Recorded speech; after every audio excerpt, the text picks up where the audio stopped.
has a straight edge on it, so it's very easy. And maybe in our world here, there lives a happy little mountain.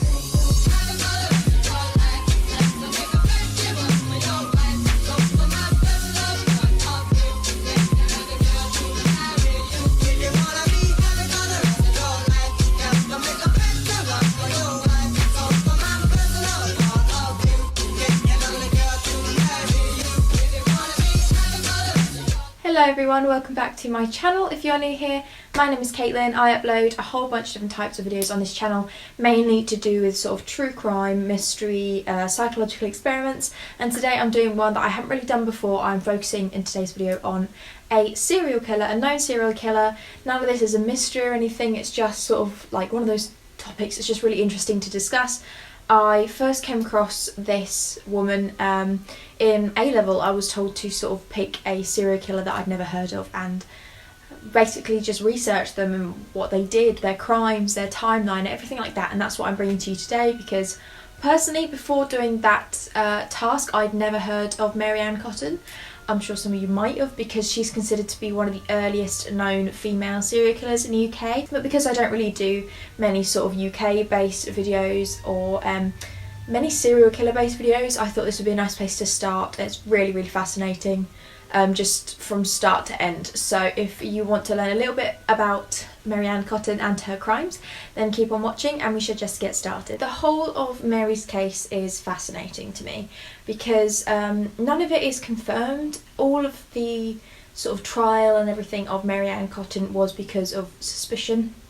There was never any sort of definitive evidence to finalise the belief that she had murdered all of these people. So in total I believe there was about 16 people that she killed, all members of her family, and yeah, like I said, none of it was known. Obviously a lot of it was virtually known, but there was no sort of surefire way of finding out whether it was Mary, and she did actually die as a result of her trial. So Mary Ann Cotton was known to be an active killer between the years of 1832 and 1872, and she was known in her prime to be this sort of beautiful, caring woman who worked as a nurse as her profession, and that's why it became sort of such a notable incident case, because she was known to be this gorgeous young woman who appeared loving, but then it was only when sort of her last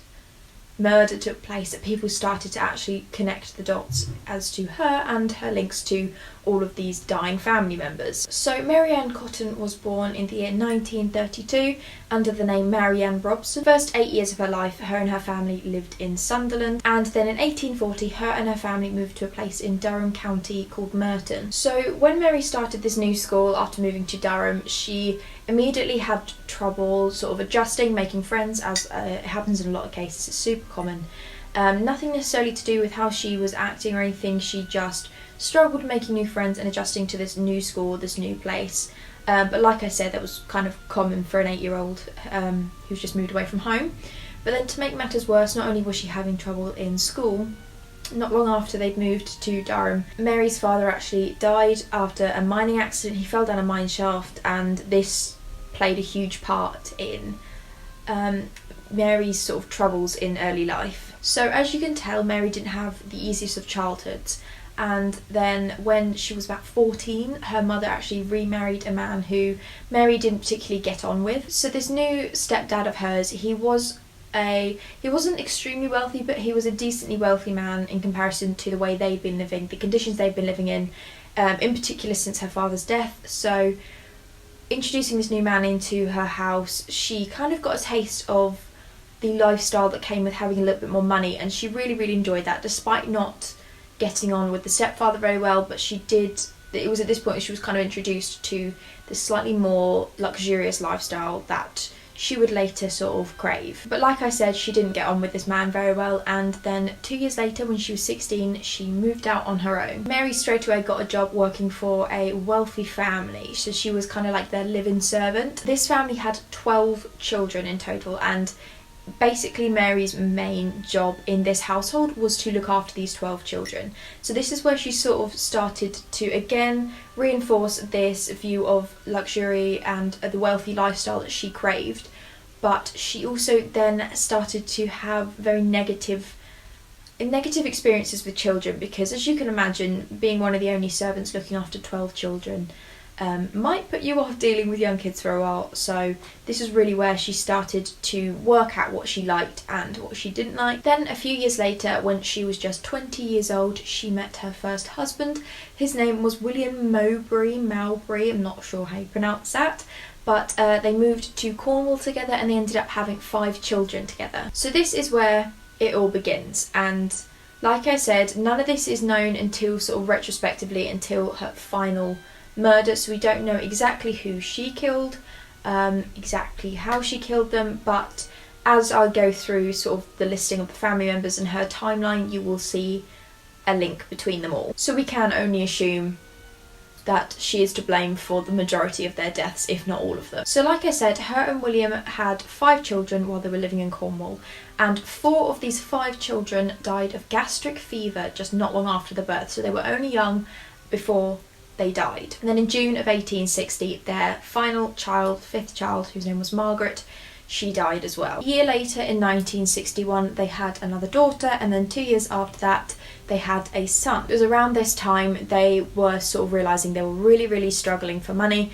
It was quite common, especially when you have a lot of children as well, but neither of them worked or earned a lot of money, so they were really struggling for money. And then a year after their son was born, he actually died of gastric fever. It was after her son's death that she began to really press her husband William to take out a life insurance policy on him, so just in case anything happened, and she was known to be quite forceful with it, and again you'll notice a pattern in this behaviour. And then very shortly after William took out this life insurance policy on himself, he died. William's death is only listed as being caused by an intestinal problem, which I don't know about you, but links quite heavily to me to do with gastric fever, so again, no guarantees here, but it's all sort of linking together. So from here, after William died, Mary took her daughter and they moved to Seaham Harbour, which was only about 13 miles outside of Durham, which is obviously where she lived most of her young life. Not long after arriving in Seaham Harbour,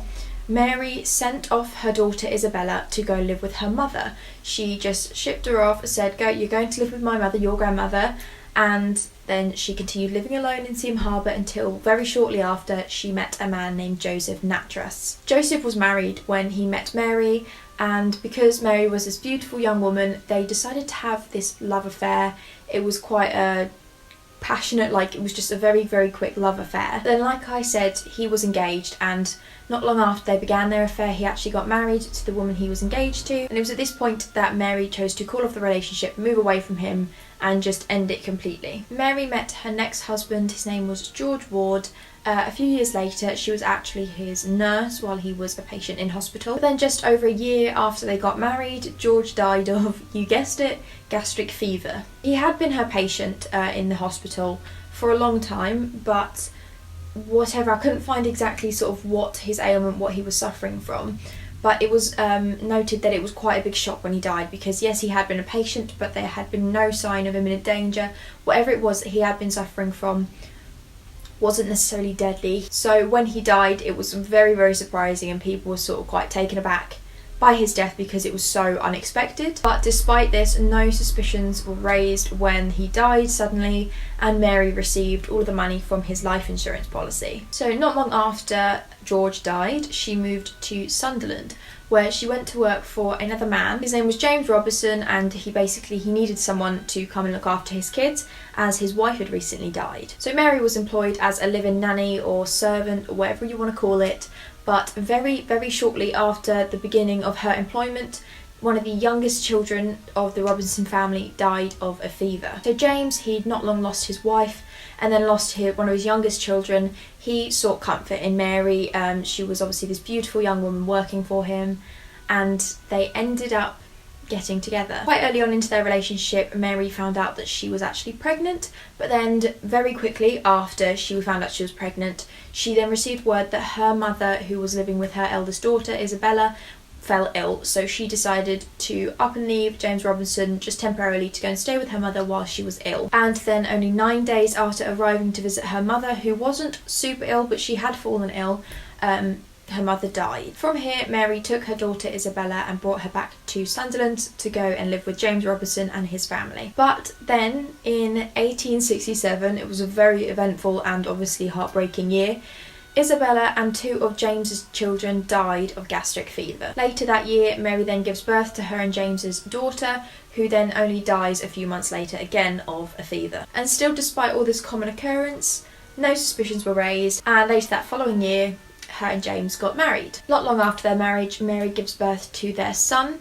and then very early on, so their son was only young, like a couple months in, James had discovered that Mary had actually been stealing things from his house and stealing money from him, and so he kept their son and demanded that Mary move out of the house. So Mary leaves, but she takes her son and she goes in and moves in with her brother Frederick Cotton, Margaret Cotton and their 3 children. 3 weeks after the pair of them moving in with the Cotton family, Margaret Cotton dies of gastric fever, and then the insurance money goes to Frederick Cotton. Around this same time, Mary began to see Joseph Nattrass again, who was the man that she had the affair with while he was married. As a result of this reunion, she became pregnant with his child and later married him. In the year 1871, Joseph and Mary's baby was born, and then that same year, Frederick Cotton died. So from here, Mary then moves in with Joseph Nattrass, the man that she just recently married. And then in 1872, both her son and Frederick Cotton's son die of gastric fever. And then also very quickly after this, adding on to the list of deaths,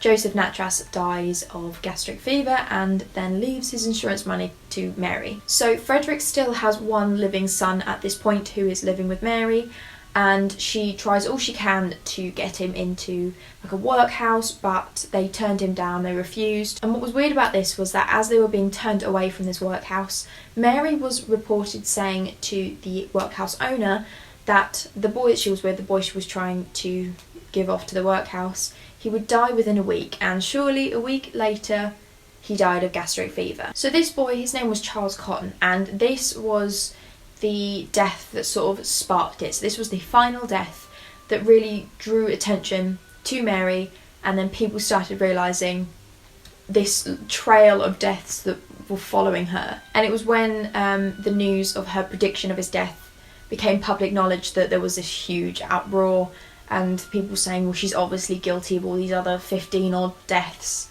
before his. So there's a whole issue surrounding Charles's death, because it's all quite complicated. I really struggled reading a lot of these sources because I think a lot of it was, you know, none of it's confirmed, and there was a lot of issues in the actual trial at the time of Mary Ann Cotton, because there was people allegedly misplacing evidence, there were people retracting statements, giving false accounts and things. So I've tried my best, but some of it might be wrong just because so many different sources were giving so many different types of information. So from what I can gather, before his death, Charles was ill. He was showing sort of signs of TB, and so he was under the care of 2 doctors in his home. Doctors had prescribed him medication in these glass bottles, and when Mary was arrested in 1872, they found all these empty glass bottles. So she'd obviously, what they can only assume, had administered to them as, you know, they had told her to. There was a question as to why she kept these empty bottles, and some people think that perhaps she had used them to administer some other things, like other medicines that she created herself, whatever, but that's just sort of not really known. There was apparently a chance, quite a high chance, that the doctors that had prescribed these drugs had potentially accidentally mistaken the bottles of medicine for bottles of arsenic, or the other way around. So they'd accidentally given Mary and Charles bottles of arsenic solution as opposed to the medication they were supposed to give Charles, because of how close they were. It was something to do with the location of the bottles in their surgery. So that was a big issue that I read a lot about, but again, there was nothing really, we don't know for sure any of it. There was also a doctor that was accused of removing some bottles from the scene, so again that sort of raises the suspicion of sort of whether the bottles contained what they should have contained, or whether someone realised sort of too late that they'd given the wrong medication. The investigators during the trial, as obviously they were looking into all the details and things, there was quite a strong suspicion. So they believe that the arsenic that had killed, or believed to have killed, all of these people had been used in the form of something called soft soap. So soft soap was a mixture, it contained arsenic, but it was commonly used, it was really commonly used at that time as like household cleaning, so it would be really good to kill like rodents, cockroaches, bed bugs, things like that. So people would wash everything, like their walls and everything, with this soft soap because it would be really good for killing all those things. So it was really commonly used. Because of how commonly it was used at this time, it obviously wouldn't have been that difficult for Mary to get her hands on this form of arsenic. Investigators closely examined her home, but they did determine that if she had used arsenic to sort of intentionally kill these family members, so in the form of like in their drink, if she'd poisoned them through her food, all of her cutlery and her utensils, everything would still contain traces of it, because there is no way she would be able to sort of get rid of these traces, this residue of arsenic. So they didn't find anything in her house to suggest she, intentionally poisoned them like that. During the investigation and the trial, a man came forward and made a statement saying that 4 years before this, he recalled a woman coming into his shop and used the name Mary Ann Booth. He recalled this woman in particular buying 3 pennies worth of soft soap and arsenic, and he was also able to pick out Mary Ann Cotton from a 12-woman lineup, so he seemed pretty sure that 4 years prior it was Mary Ann that had come into his shop and bought this large amount of soft soap. At the time, he had told her that he wasn't able to sell her such a large quantity of this mixture without a witness, because obviously it can be quite dangerous. So she returned back with a woman whose name was Elizabeth Robson. We don't know who this woman is, but Robson, bearing in mind, was her birth surname, so that's all very strange. But again, there is no knowing of who this woman that she brought in to witness this sale was. But like I said, none of this is certain. They didn't find any traces of it in her home, so we don't know how truthful any of that is. Some have since suggested that in all likelihood it is extremely possible that if she used such a large amount of this soft soap arsenic mixture to wash her home, to say she washed her walls with it, she washed her ceilings, if she was someone that was particularly sort of over concerned about cleaning, so she did a lot of it, it is possible that she just used so much of it that residue in her homes had fallen off walls and ceilings and, made them ill, gotten into their lungs and things. But then this is counteracted by saying that in that case they would breathe it in and it wouldn't have anything to do with gastric fever. So there's a lot of discussion there. But again, like I said, none of it's certain, so all people can do really is speculate. Another weird point to notice about Charles Cotton's death is that when his body was examined sort of later on in the investigation, they found that he had shown signs of being pretty badly beaten. Like, he was really badly beaten for just a few days before his death. Like, the few days leading up to his death, he had been abused. And what was particularly strange about this, obviously assuming that it was Mary, but the post-mortem, the person who ever carried out his post-mortem, did not make a note of any of this. None of the bruisings, anything, made no note of any of them in his post-mortem, despite them being severe bruising and cuts, like he had been badly hurt. So a trial today, obviously, if this had been sort of in more recent years, it would have been carried out a lot better. There would be a lot more definitive evidence and things, but that was kind of the main points that were argued through her trial. But she was ultimately found guilty, despite being a lot of this sort of unsure as to whether anything's true or whether it's false. But she was found guilty and she was sent to be hanged. She was actually convicted of only the murder of Edward Cotton, and all of the other 15 murders, I believe, they were all just suspicion. So they couldn't actually convict her of any of those, but they did convict her for Edward Cotton's death. So in March of 1873, she was hanged in Durham jail. And even this part of her case, her story, is so notable because something went wrong with the executioner. He was inexperienced, some people say. But when she was, sent to be hanged, when the trapdoor released, she didn't die instantly. Rope didn't actually break her neck, and so she was alive and wriggling about until she suffocated, and that lasted for about 3 minutes. So all of these people had come to watch her be hanged and watched her sort of last 3 minutes in pain. So yeah, that's everything I'm going to talk about today. There's a lot there. It's such a heavy case. And like I said, she's one of the most sort of notorious, earliest serial killers known in the UK, and it's, like I said, it's obviously awful, but it's so fascinating to hear about all these crimes that she committed and the trial and everything, all the evidence or lack thereof in this case. So I hope you guys found this interesting. Let me know if there's other sort of serial killers or anything really you want me to discuss down below. I always go through your comments, I try and reply to a bunch as well. So thank you so much for watching, and I will see you guys soon for another video. Bye!